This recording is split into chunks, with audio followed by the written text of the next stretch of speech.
একসময়ের ঢেকি এখন শুধুই স্মৃতি। তবে গাইবান্ধার খামারবোয়ালি গ্রামের তরুণ উদ্যোক্তা শফিকুল ইসলাম বিদ্যুৎ চালিত কাঠের ঢেকি তৈরি করে সেই ঐতিহ্য ফিরিয়ে এনেছেন নতুন রূপে। এতে উৎপাদিত হচ্ছে আঁশযুক্ত, ভেজালমুক্ত এবং পুষ্টিকর লাল চাল, যা দেশজুড়ে এবং বিদেশেও জনপ্রিয়তা পাচ্ছে। শুরুতেই আমার এই ম্যানুয়াল অর্থাৎ পা দিয়ে চালিত ঢেকি ছিল এবং এটাতে কাজ করা অনেক কষ্টকর, খুবই সময় সাপেক্ষ।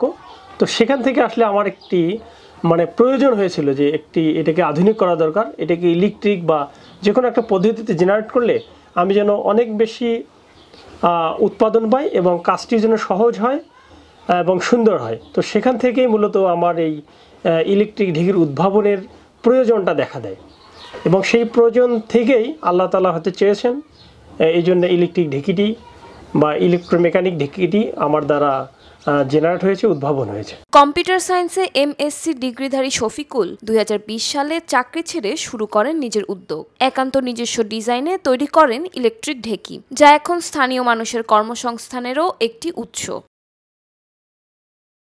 আগে আগে পাও দিয়ে পাপ দিছি, খুবই কষ্ট লাগছে। পরে যে ঢেকি তখন এই যে কারেন্টের ঢেকি করিয়ে এই তখন আর কষ্ট নাই। 4 জন মহিলা ঠিক সকাল থেকে কাজ করি, বাসি, ধাতু বাসি, পাথর বাসি, চাইলে ঝাড়ি। 2 বছর থেকে কাজ করি। এগুলো দিন আসি, সকাল 8টার সময় আসি, 5টার সময় যাই। কাঠের তৈরি এই ঢেকিতে প্রতিদিন গড়ে 150 কেজি চাল উৎপাদিত হয়। 12 জন শ্রমিক এখানে কাজ করছেন, যার মধ্যে নারী শ্রমিকও রয়েছেন। অনলাইনে চালের অর্ডার নিচ্ছেন একজন ম্যানেজার। এখানে আমি পুরো ফ্যাক্টরিটা দেখাশোনা, অনলাইনে অর্ডার, অনলাইনে স্ক্রিপ্ট দেওয়া, ফেসবুকে আপনার ছবি ভিডিও শেয়ার করা, মানুষের সাথে কথা বলা, অর্ডার নিচ্ছি, তাদের কীভাবে ডেলিভারি দিচ্ছি সে সুবিধা বলতেছি। ঢেকি ছাটার লাল চালের আঁশ ও ফাইবার অক্ষুণ্ণ থাকে, কোনো কেমিক্যাল নেই। তাই এটি ডায়াবেটিক্স, হৃদরোগ সহ নানা স্বাস্থ্য সমস্যায় আক্রান্ত ও সচেতন মানুষদের পছন্দের তালিকায় উঠে এসেছে। এই চাল উৎপাদনে ব্যবহৃত হয় ইউরিয়াবিহীন গাঞ্জিয়া জাতের ধান, যা স্বাস্থ্যসম্মত ও পরিবেশ বান্ধব। প্রতিমণ চালের মূল্য 4000 থেকে 4800 টাকা।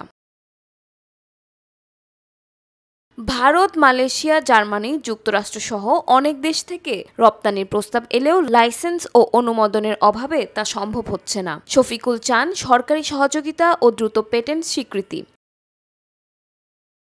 আমি সরকারের কাছে উদাত্ত আহ্বান জানাবো, যেহেতু নিরাপদ খাদ্য নিয়ে বাংলাদেশে এখনো ফুল ফেজে খুব বেশি কাজ হয়নি, খুব বেশি উদ্যোক্তা তৈরি হয়নি। তো আমাদের মতো ক্ষুদ্র উদ্যোক্তাকে যদি এরকম শহরের উপকণ্ঠে আমাদের ডিসপ্লে করার সুযোগ করে দেন, তাহলে মনে হয় যে সবচেয়ে বড় উপকার হবে। ভবিষ্যতে 25 জোড়া ঢেকি স্থাপন করে দৈনিক 2.5 টন উৎপাদনের পরিকল্পনা তার। এতে কর্মসংস্থান হবে অন্তত 200 জনের। স্থানীয় প্রশাসন, বিসিক ও জনপ্রতিনিধিরা ইতোমধ্যে তাকে প্রশংসা ও সহায়তা করেছেন। উনি ইলেকট্রিক ঢেকির মাধ্যমে এই চালগুলো উৎপাদন করে থাকেন। উনি 20 সাল থেকে ব্যবসা করে আসছেন এবং তার দিন দিন প্রসার ঘটছে। ওই ব্যবসাটা খুব সম্ভাবনাময় এবং চালটাও পুষ্টিকর এবং স্বাস্থ্যসম্মত, যেটা আমাদের শরীরের জন্য খুব উপযোগী।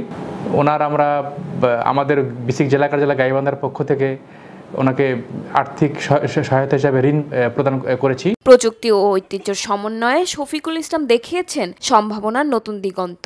তার বিদ্যুৎ চালিত ঢেকি কেবল গ্রামীণ ঐতিহ্য নয়, স্বাস্থ্য, কর্মসংস্থান ও অর্থনীতির একটি টেকসই মডেল হয়ে উঠেছে।